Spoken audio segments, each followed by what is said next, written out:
Staying with the defection story at the National Assembly involving the People's Democratic Party members who received members from the All Progressives Congress ruling party, both at the National Assembly and the House of Representatives, and the drama that played out there today.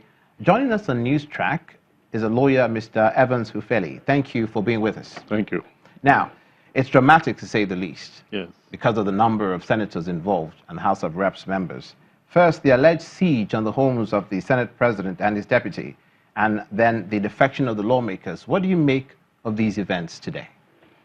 Well, ordinarily by Section 68, subsection 1G of the Constitution, a member of the House of Representatives ought not to defect if he has been sponsored by a particular political party to the House. Okay, that's what the Constitution says.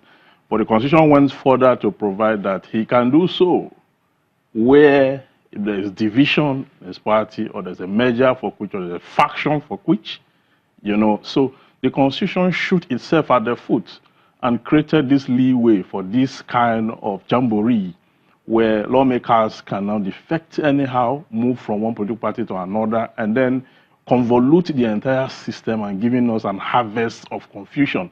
But when you look at it critically, you will also know that if the Constitution had not also created that loophole, the Constitution would have shot itself further by creating an infraction in Chapter 4 of the Constitution, which gives every citizen the right to belong to any association of their choice. Because as you say, as we say earlier, the ruling APC had been on the front foot as far as that is concerned, but now they're on the receiving end of these defections. So is there any confusion as to the interpretation of what constitutes a crisis or a division or a faction in a party?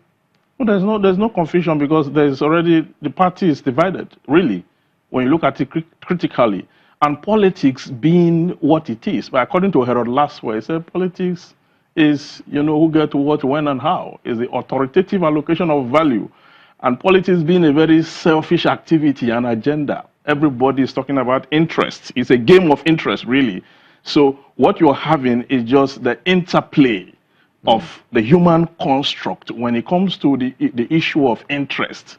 Who gets what, when, and how. You're going to have issues like this, especially when the Constitution itself has opened the floodgates for such defection without consequences, except and until that Chapter 68, subsection 1, Section 68, subsection 1G is amended.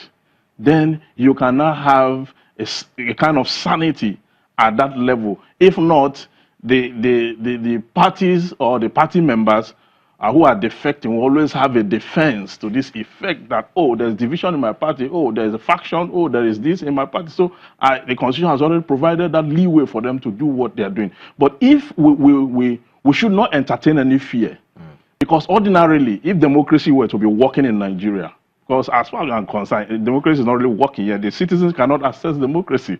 So if democracy were to be working in Nigeria, perhaps we will entertain fear and say, this is about to break our robust democratic process.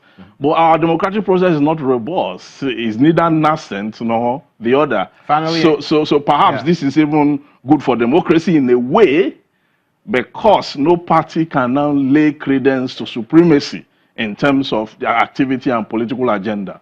Thank you for your views on the subject. Yeah, thank you. Mr. Evans Hufeli, a lawyer, speaking to us on the defections that occurred today at the National Assembly and the House of Representatives.